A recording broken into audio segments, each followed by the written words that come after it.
En el mundo siempre ha habido guerras, en el mundo siempre ha habido depravación sexual, degradación moral, siempre ha habido revoluciones, golpes de Estado, etcétera, etcétera. Pero nunca todas estas situaciones o eventos habían convergido como en el momento en que nos encontramos actualmente. Si hiciéramos un breve panorama geopolítico alrededor del mundo, nos damos cuenta, ¿verdad?, que de México hasta abajo, hasta la Patagonia, están las naciones latinoamericanas e iberoamericanas ardiendo, por todos lados protestas, en Hong Kong protestas, en Irak protestas contra el gobierno. Es en Estados Unidos un clima que se está viviendo de demasiada tensión, donde quieren destituir a un presidente, etcétera, etcétera. El Medio Oriente ni se diga, continúa con el conflicto aumentando acerca de quién controla el petróleo, quién controla el Golfo Pérsico. Estados Unidos abandona a los kurdos, que es el grupo étnico entre Siria y Turquía, que defendieron a Estados Unidos durante la guerra del Golfo Pérsico, y vemos un mare magnum en el mundo donde volteamos y estamos preguntándonos, en medio de tantas cosas, ¿quiénes son los buenos y quiénes son los malos? ¿Quién tiene la razón de todo lo que oímos en los periódicos, en la televisión? Unos dicen una cosa: golpe de Estado, no fue golpe de Estado. Revolución, no fue revolución. Los kurdos esto, Estados Unidos por acá. Y estamos en medio de un mundo verdaderamente confundido. Sin embargo, la Biblia nos muestra que nosotros no debemos vivir en confusión. Ya cuando un cristiano dice, no sé quién tiene la razón, o creo yo porque los medios de comunicación, recuerden algo, ¿verdad? Los medios de comunicación, televisiones, radios, etcétera, etcétera, muchas veces tergiversan las noticias de tal manera que llegan a manipularnos y hacernos creer lo que ellos creen. Entonces, dependiendo quién está detrás de los medios de comunicación, qué ideologías o qué filosofías o quiénes son los dueños de CNN o de BBC News o de Fox News, etcétera, etcétera, o en México, dependiendo quién se encuentra detrás, es la clase de mensaje que envían. Y cuando nosotros oímos en Fox News una cosa que contradice CNN otra cosa, y otros periódicos de México dicen una cosa, y otro periódico dice otra cosa, llegamos a preguntarnos, ¿quién dice la verdad?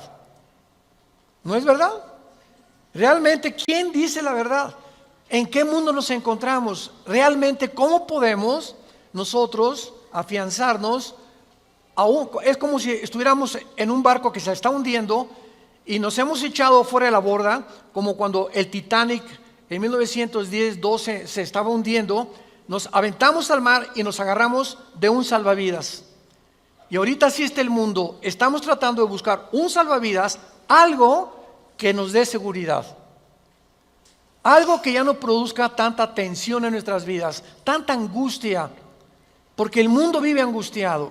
Hay demasiada ansiedad.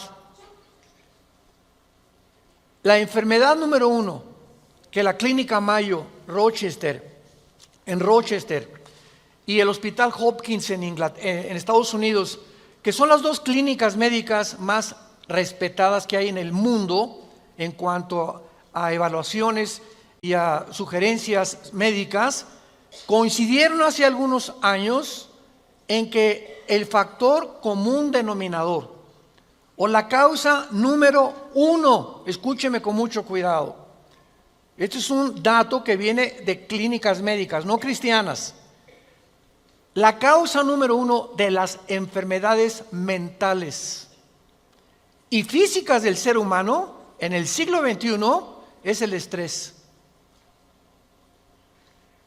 El estrés es un estado de angustia, un estado de tensión, de ansiedad interna que no te deja vivir y que te hace que estés enojado contra el gobierno, enojado con tu papá, con tus hijos, etcétera, etcétera. Ves a toda la gente con recelo, no confías de nadie, te vuelves amargado, te vuelves amargada, y es el estado interno al que el ser humano está llegando porque hay demasiados conflictos en el mundo, demasiadas noticias. Estamos oyendo con el iPhone qué pasó en Irak, qué pasó en el Medio Oriente, qué pasó por acá, mis amigos, mis amigas, y llega un momento en que el ser humano ya no tiene paz.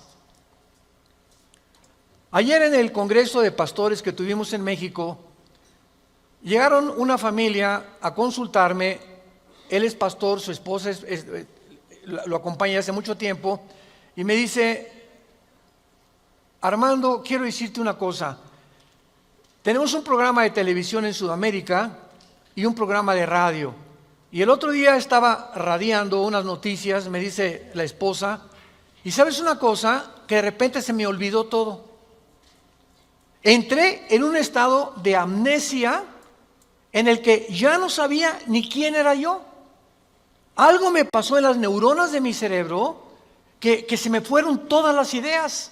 Y duré como 1 o 2 días, mi esposo asustadísimo, ¿qué me habrá pasado? No fue un golpe, no tuve un trauma, y se me fueron todas las ideas.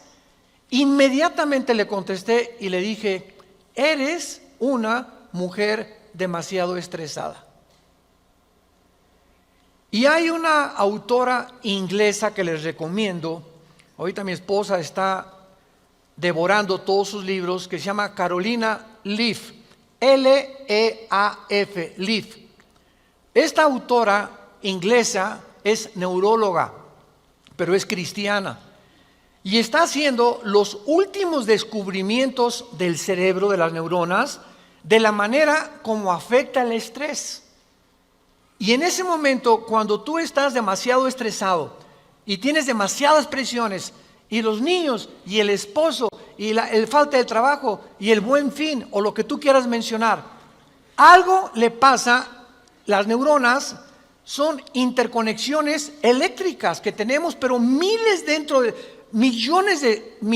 células dentro del cerebro, y un solo alambrito por la presión mental, por falta de vacaciones o de que no aprendes a relajar tu mente, etcétera, etcétera, provoca amnesia, provoca enfermedades mentales y puedes llegar inclusive a la locura.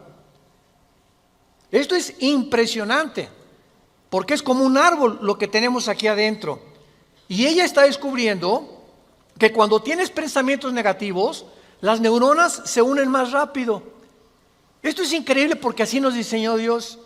Y cuando tenemos pensamientos negativos, las neuronas comienzan a tratar de desconectarse y vienen zonas negras en el cerebro que te impiden pensar coherente y lógicamente.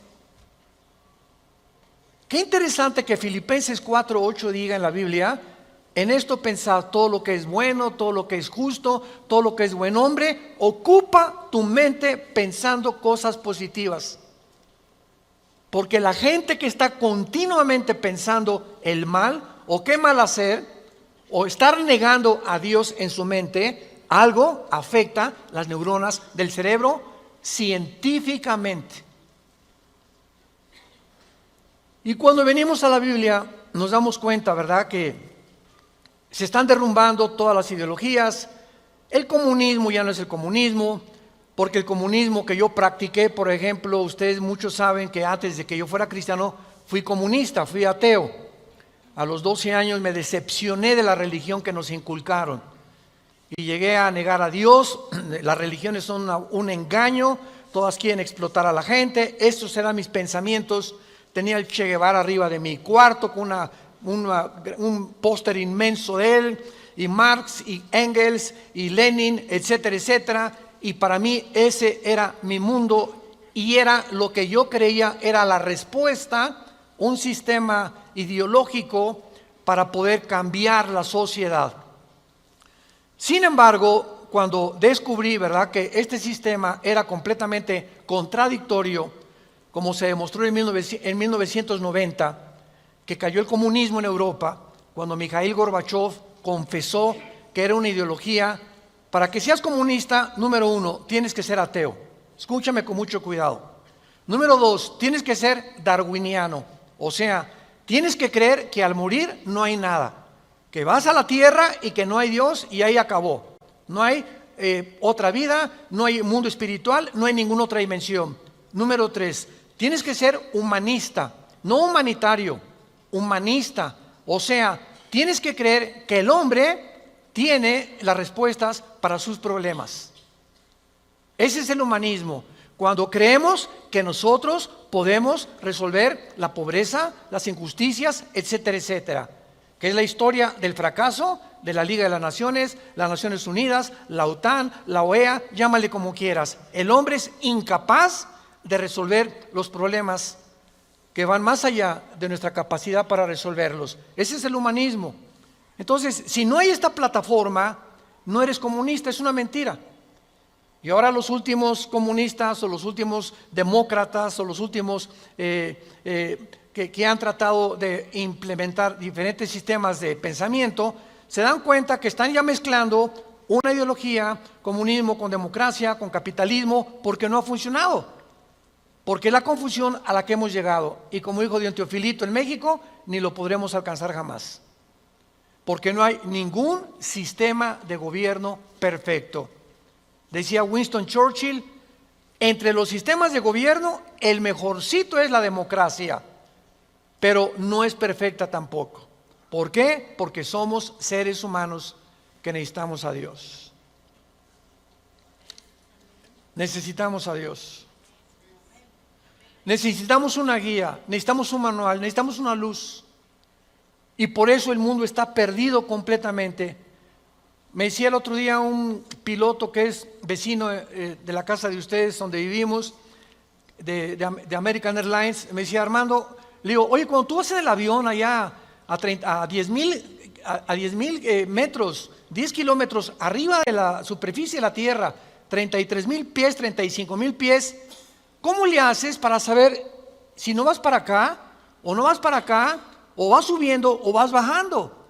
Porque la cabina del piloto es pues muy poquita, nada más ve lo que está enfrente. Me dice: Armando, sería imposible que nosotros piloteáramos sin instrumentos. Los instrumentos nos muestran claramente la dirección que vamos a llevar, a qué altura estamos, etcétera, etcétera. Sin instrumentos, un capitán de un barco en medio del océano no sabría cuál es el norte, el sur o a dónde irse si no tuviera una brújula. Y así nosotros no sabemos a dónde ir si no tenemos instrumentos, si no tenemos un mapa que nos ha dejado Dios, que se llama las Sagradas Escrituras. Y haríamos bien en estar atentos a este libro como una antorcha que alumbra en lugar oscuro, hasta que el lucero de la mañana salga en nuestros corazones. Vamos pues a abordar este tema y esta serie, porque ante todos los eventos que está el mundo atravesando actualmente, que amenazan nuestra tranquilidad, nuestra familia, nuestro futuro, provocan ansiedad, angustia. ¿Qué pasa si pierdo el trabajo? ¿Qué pasa si el peso pierde más valor ante el dólar? Si cae el petróleo, si viene un gobierno en México, o si viene una guerra nuclear. Todas estas cosas producen ansiedad, producen incertidumbre, producen intranquilidad. Y Dios no quiere que vivamos así. Dios quiere que en medio de este mundo tengamos una esperanza, tengamos una seguridad de que las cosas van a mejorar. Que lo mejor de nosotros está por delante. Y que aunque el mundo sea cubierto de tinieblas, en nosotros debe haber luz. Porque somos la familia de Dios, que dio a su Hijo en una cruz hace 2000 años para que pudiéramos comprender el mensaje del Evangelio, de las buenas noticias, de la gracia de Dios en su Hijo Jesucristo. Podemos saber exactamente, y este es el tema que vamos a abordar en toda esta serie, podemos en la Biblia encontrar datos, información que nos digan en qué tiempo de la historia nos encontramos.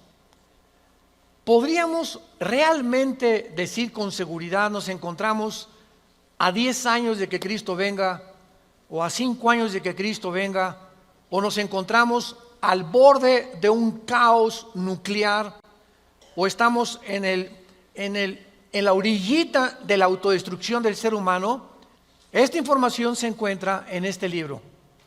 Porque cuando comienzas a escudriñar este libro y nos comenzamos a ver que Dios nos comienza a despejar incógnitas y los velos negros que nos impiden ver hacia adelante comienzan a ser quitados por la luz del Espíritu de Dios, comenzamos a caminar con confianza en la vida. Si yo estoy en una cueva oscura, yo no sé si dar un paso por acá porque no veo, está tan oscuro que a lo mejor está ahí un murciélago o una roca o algo, pero si alguien me da una lámpara, ¿qué hace la lámpara? Inmediatamente me alumbra 4, 5, 10 metros hacia adelante y con esa lámpara puedo caminar con confianza porque voy viendo dónde voy pisando, ¿correcto? Bueno, así es exactamente en el mundo espiritual. El mundo ahorita no tiene lámpara, están así.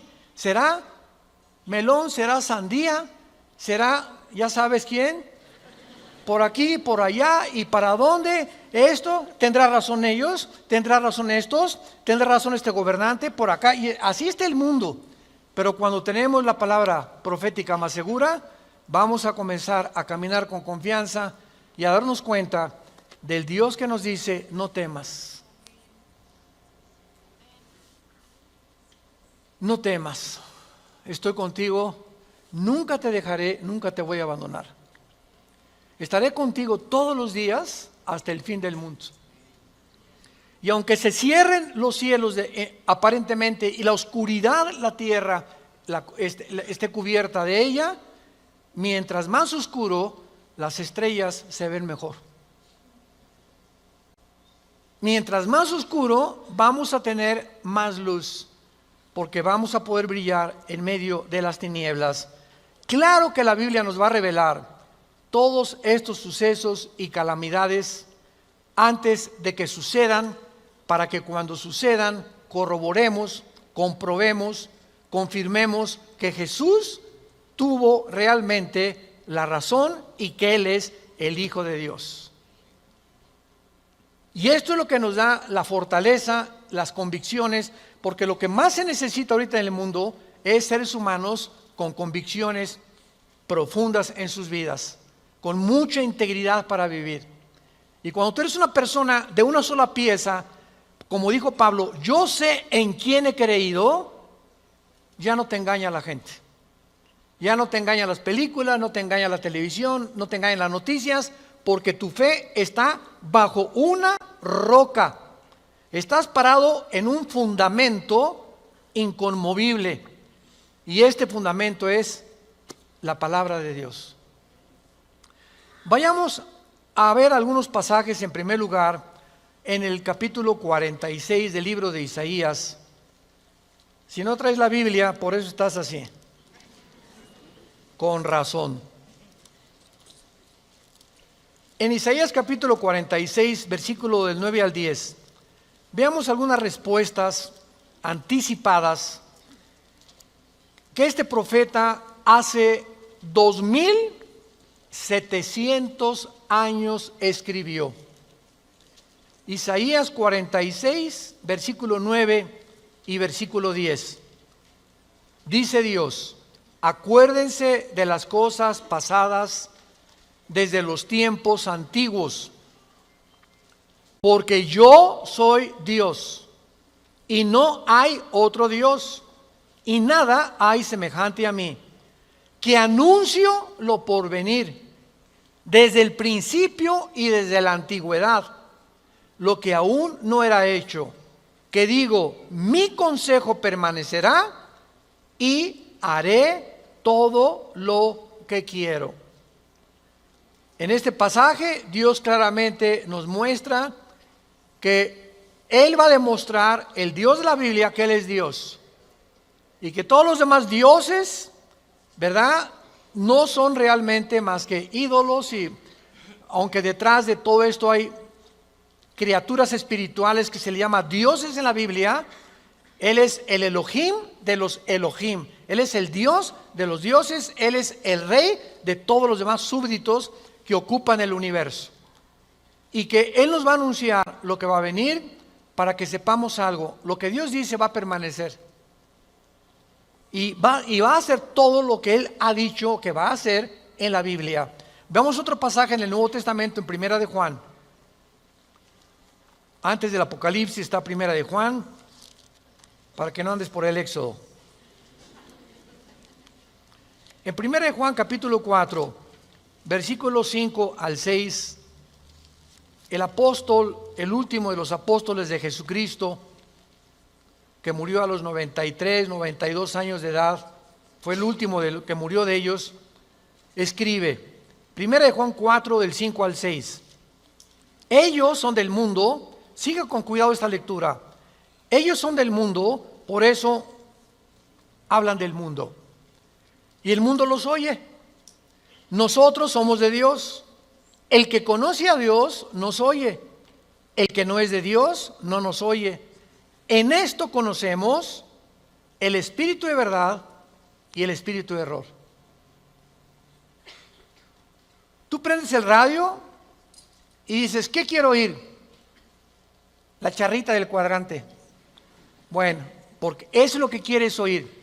Pero al mismo tiempo tu apartito de tu radio tiene ondas y tiene FM, tiene AM y tiene como 50 estaciones más que tú puedes oír en el FM 91.3, 1440, etcétera, etcétera, ¿verdad? Pero tú sintonizas lo que tú quieres oír. El mundo espiritual que nos rodea, ahorita aquí cerca de nosotros, todas estas ondas radiales y de video y de televisión están pasando junto a nosotros, pero ese aparatito las capta, son invisibles. Y el hecho que no las veamos no implica que no existen, porque aquí están junto a nosotros. Pero ese aparatito lo prendo y capta esa onda que yo quiero, o hay otra banda más chica, o hay otra más grande, pero capta, repito, la estación que tú quieres bajar del mundo invisible. Y así pasa en el mundo espiritual. ¿A quién quieres oír? ¿A Buda? ¿A Marx? ¿A Che Guevara? ¿A Lenin? ¿A los brujos? ¿A los astrólogos? ¿A quién estás sintonizando en tu mente? Ellos son del mundo. Si tú eres del mundo, vas a oír a los líderes del mundo, a los religiosos, a los brujos, a los que te han prometido que tienen alguna verdad. Y por eso tu vida está como está. Pero si tú quieres sintonizar la frecuencia de Cristo, entona a Cristo en la Biblia. Entonces, por la forma y a quienes oímos, podemos confirmar si somos o no somos hijos de Dios. El que es de Dios, oye a Jesús. Mis ovejas, Juan 10, oyen mi voz y me siguen. Y yo les doy la vida eterna. Y no oirán la voz del falso pastor. Y aquí se trata de tu destino eterno, de tu familia, de tu matrimonio, de tus hijos. Tienes que aprender a discernir la voz de Jesús. En medio de tantas voces en la televisión, en los programas, en los radios, en libros que hay que nos rodean por todos lados, ¿a quién estás oyendo? ¿A quién estás leyendo? ¿Qué tipo de lectura tienes? ¿Qué tipo de actividades tienes para saber si tú eres y tienes el espíritu de verdad o tienes el espíritu de error? Muy bien. En la Biblia tenemos tres principales fuentes de información de las profecías bíblicas. Esto es bien importante. Hay tres fuentes de información en la Biblia que vamos rápidamente a verlas, que nos muestran la fase final de la historia humana en tres pasajes de la Biblia y que nos vienen realmente a confirmar en qué época nos encontramos. Estas tres son, en primer lugar, el Sermón del Monte de Jesús, que se encuentra en Mateo 24, Marcos 13 y Lucas 21. ¿Cuál es el Sermón del Monte? Cuando los discípulos se acercaron a Jesús, dinos, ¿cuándo será la señal del fin del mundo? ¿Cuándo serán estas cosas?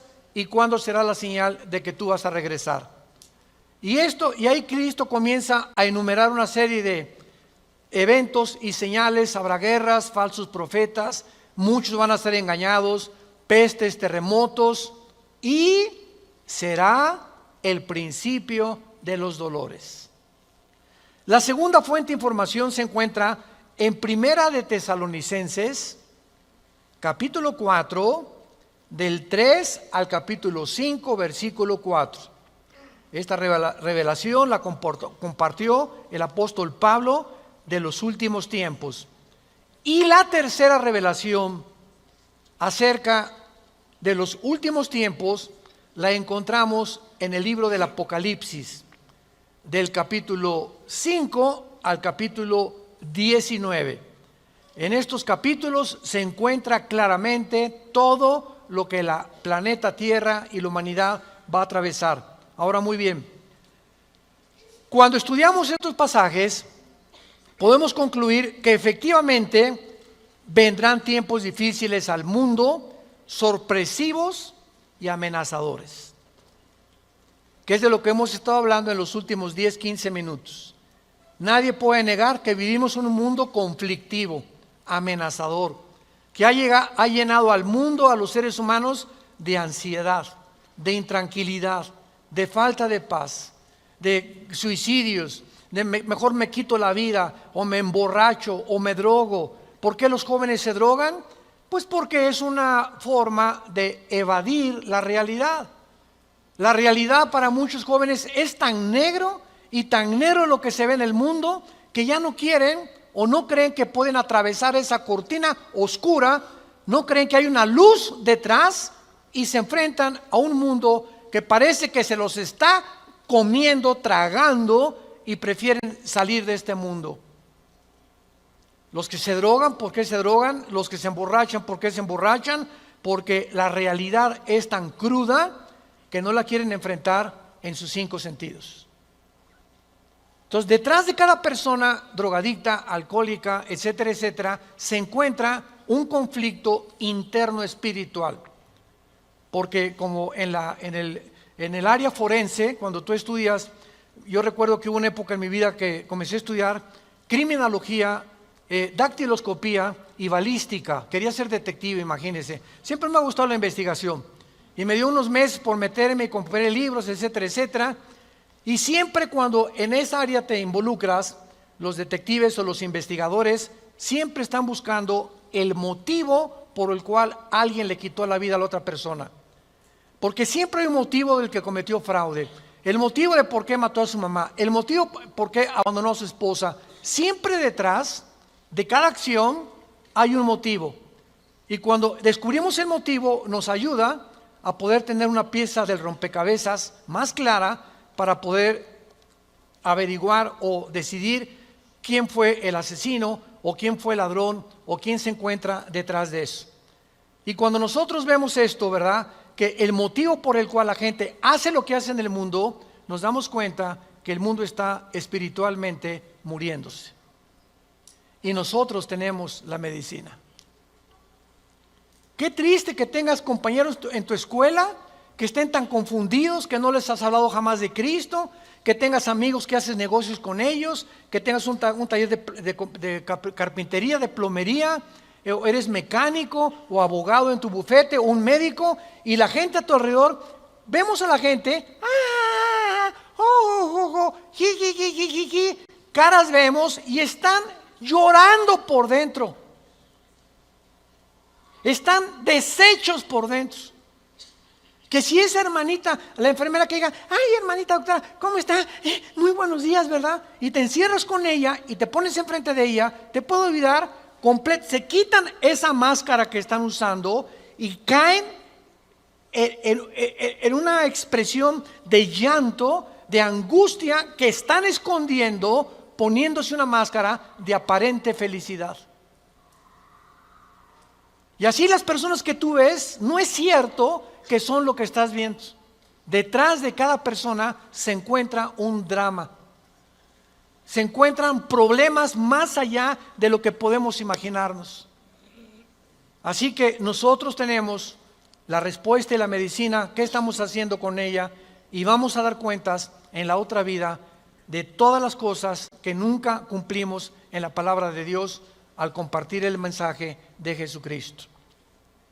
Ahora bien, vayamos a Mateo 24 y veamos rápidamente que del estudio de estos tres pasajes que acabamos de mencionar, el Sermón del Monte, Primera de Tesalonicenses 4 y el libro de Apocalipsis, podemos concluir, para poner el tapiz, el fundamento de nuestra serie que vamos a seguir desarrollando, que efectivamente estamos en el tiempo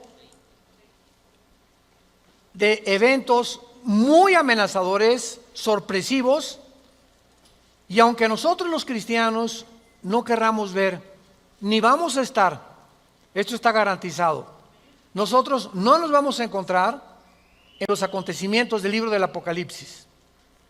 La iglesia no va a encontrarse en los acontecimientos de Primera de Tesalonicenses 4, ni tampoco en el Sermón del Monte, más que en lo que les voy a mostrar ahorita.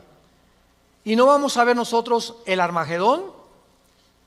Creo que no vamos a conocer tampoco al Anticristo, pero hay algo que vamos a atravesar para que nos vayamos preparando y para que entendamos que para poder enfrentar lo que se viene se necesita carácter. Carácter. ¿Qué es el carácter? Es la formación interna que el Espíritu Santo nos quiere dar, donde estableces fundamentos y convicciones inconmovibles en tu vida. He decidido hacer esto, lo haces. Puntualidad, responsabilidad. Una persona, un cristiano irresponsable, tiene mucho que trabajar con su carácter. Un cristiano que siempre llega tarde a todos lados, tiene que trabajar mucho con su carácter. Decía hace algunos años, cuando Henry Ford hizo el primer carro modelo T, 1904, corría como 25 kilómetros por hora, su hijo Henry Ford II tomó la Ford Motor Company, la compañía de carros Ford en Estados Unidos, que fue la que más comenzó a vender carros a principios del siglo XX, y este hombre llegaba a la compañía de Ford y ponía al jefe de la planta, al jefe de la administración, al jefe de la supervisión, ponía a líderes en cada departamento. Y él llegaba cada 2 o 3 meses, y si ese líder no hacía que funcionara la planta que él le había dado, lo corría. Dice, un líder, decía Henry Ford II, es la persona que hace que las cosas sucedan. Y si tú estás al frente de una responsabilidad y no cambias la situación, o no cambias la manera de pensar de los hombres o de tus soldados que tienes bajo tu responsabilidad, tú no eres líder. Entonces, qué importante es que la Biblia dice que todos nosotros debemos ser líderes. Y si somos líderes, tenemos que hacer cambiar las cosas de alguna manera. Vas a hacer cambiar a tu amigo, y vas a hacer cambiar a tu amiga, y vas a hacer cambiar a tus amigos de la escuela, hasta a tus maestros los vas a confrontar algún día. Discúlpeme, maestro, con el respeto que se merece, no venimos del chango. La evolución es una teoría que está completamente destituida desde que descubrieron el ADN en 1954. Por favor, actualícese más, maestro. Entonces, cuando comenzamos a entender eso, es cuando comenzamos a comprender que este mundo, dice la Biblia, la mayoría serán engañados. Los mismos escogidos serán engañados, porque hay millones de cristianos sin carácter.